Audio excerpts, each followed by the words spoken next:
The Sun is a star with gravitational force strong enough to hold planets in stable orbits for billions of years, yet it cannot capture a small interstellar object known as 3I Atlas. This situation presents a measurable contradiction, a massive gravitational system interacting with a comparatively small body without achieving capture. The object moves through the solar system and continues outward without forming an orbit. The key observation is that gravitational influence alone does not guarantee capture under all conditions. The 3I Atlas object follows a trajectory that prevents it from being bound to the Sun. The result is a direct example of motion overcoming gravitational dominance. Even more notable is that advanced observation systems such as the James Webb Space Telescope cannot produce a clear image of this object. The combination of high velocity and observational limitations creates a measurable gap between detection and clarity. These factors establish a precise scientific problem.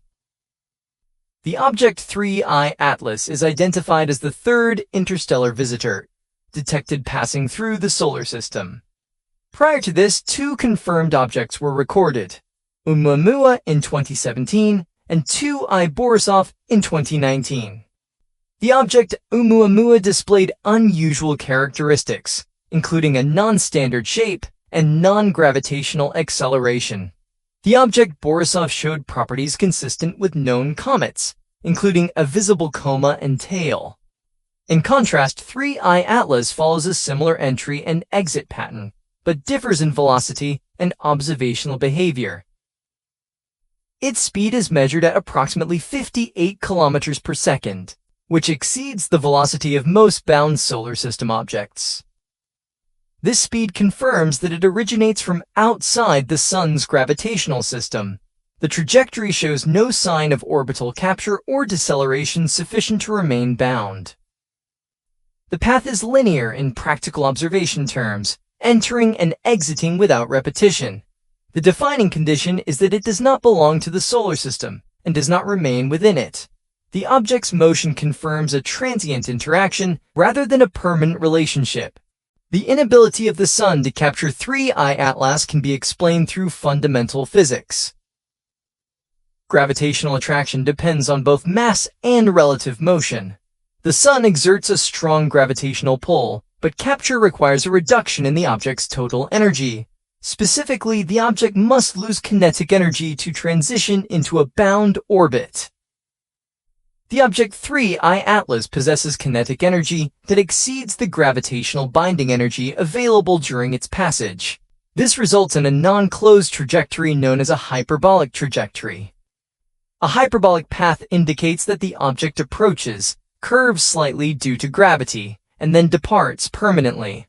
There is no circular or elliptical orbit formed. The motion is mathematically defined by energy greater than zero in orbital mechanics terms. Without an external force such as collision or gravitational interaction with another massive body, the energy remains unchanged. The analogy often used is trying to stop a meteor with a magnet, where force exists but is insufficient in effect. For capture to occur, a third factor would be required, such as interaction with a planet or dense medium.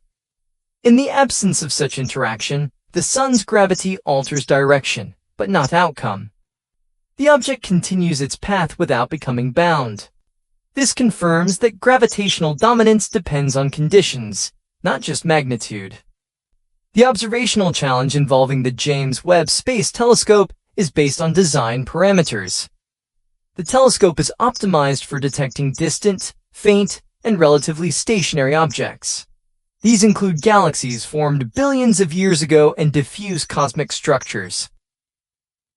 The object 3I Atlas, however, presents the opposite conditions. It is relatively close, moves rapidly, and changes position continuously. During the exposure time required for imaging, the object shifts significantly in the field of view. This produces a blurred or elongated signal rather than a sharp image. The effect is comparable to photographing a fast-moving object with a long exposure. The result is motion blur rather than detail. Another factor is the presence of the coma, a cloud of gas and dust surrounding the nucleus.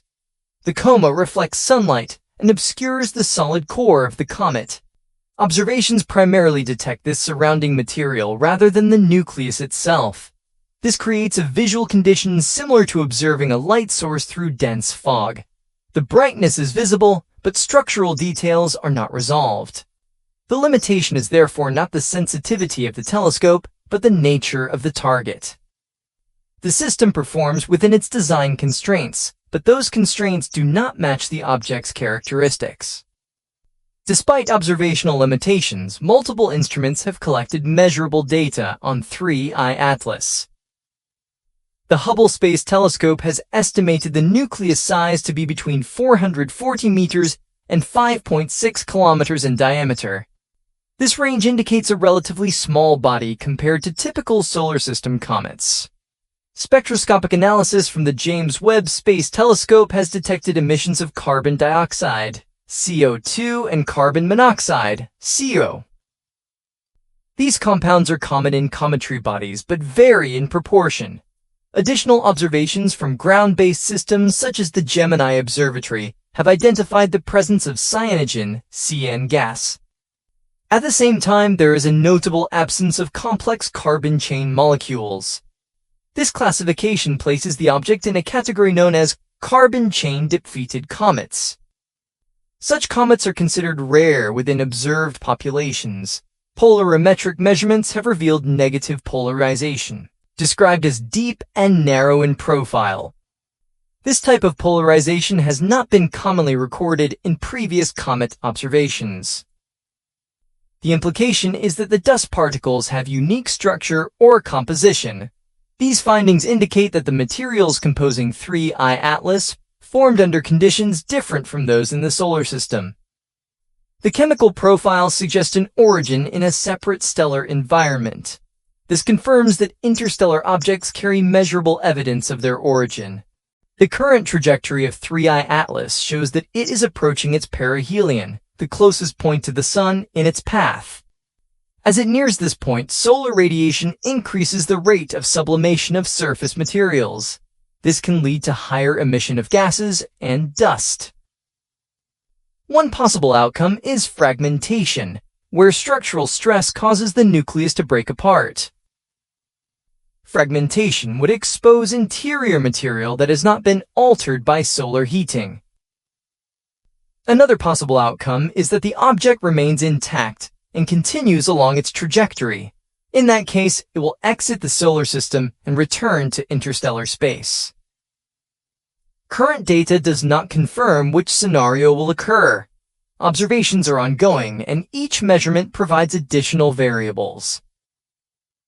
The uncertainty is inherent to the system due to limited observation time. The object's speed reduces the available window for data collection. Each new dataset contributes to refining models but does not eliminate uncertainty. The process is iterative and dependent on available instrumentation. The presence of interstellar objects such as 3I Atlas provides measurable evidence that material travels between star systems. These objects are not bound to a single gravitational source. Their trajectories confirm that space contains freely moving bodies at large scales. The solar system itself is in motion around the galaxy, carrying its own set of objects. The detection of interstellar visitors establishes that exchange between systems is physically possible. The data collected from such objects expands the range of known chemical and structural compositions. Each object serves as a sample from a different stellar environment. The limited number of detected objects indicates that such events are rare or difficult to observe. Detection capability depends on both technology and timing. The study of these objects contributes to understanding the distribution of matter in the galaxy. It also provides constraints on models of planetary system formation. The evidence supports the conclusion that not all cometary bodies share a common origin. The solar system is one of many systems contributing to a larger dynamic structure.